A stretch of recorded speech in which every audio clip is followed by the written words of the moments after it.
Cho lori akon we ga cha modu ne tuj mayadi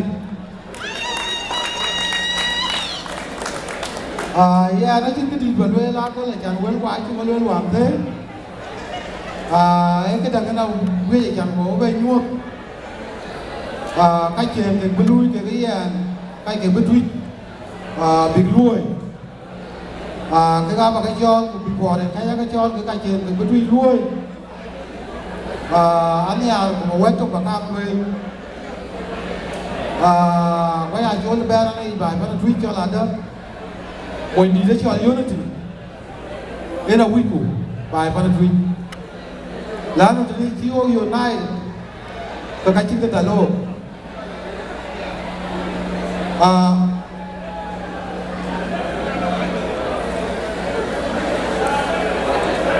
bao nhiêu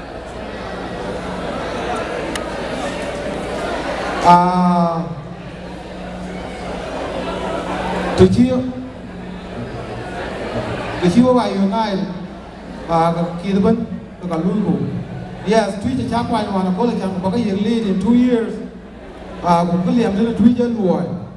là nói chứ cái nào đây là bà lôi từ chiều cái thao thôi cùng nhá cái mình cái này chỉ là nó vẫn chặt phanh chung cái team nó cũng là cái nhá mình cái chặt với coi cái chặt nó là đủ so when ông which way cái bên là trái chuyên của nó cái trái chuyên vào là con cũng vui trên mặt cũng tweet vụ rồi ini cái mình phải về cả cabinet executive bên trong quan nhà con có đang có một cái đang có một vào which kind of right people bài bắt tweet cũng bị tweet rồi và có được bên cha cho nên tôi cảm ơn thì lễ hội rồi apa cái cha là con gì vừa tweet của bà cái team cái cảnh thì cũng hiện sao for 2 years iya cái này cái ai share mà tweet mà yadi có bên quên aro ra nên nè đi abura mà bol atom bol thấy này abura atom bol cái ba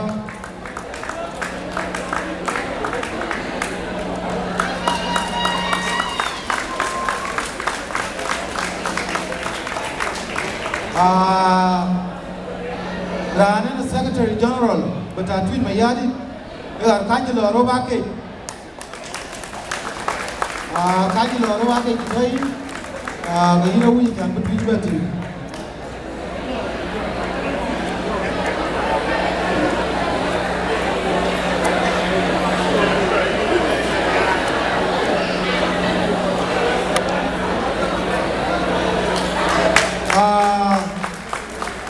ra nên Deputy Secretary but tweet mà yadi em mình như là yêu la cái mình như là yêu la cái thấy có quý vị chẳng có bên ra nên finance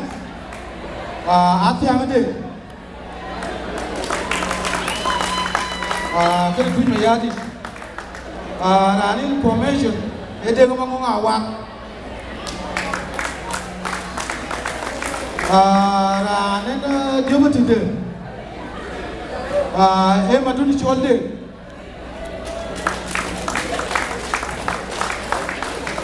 ra đi Educational Secretary để gọi nhol tay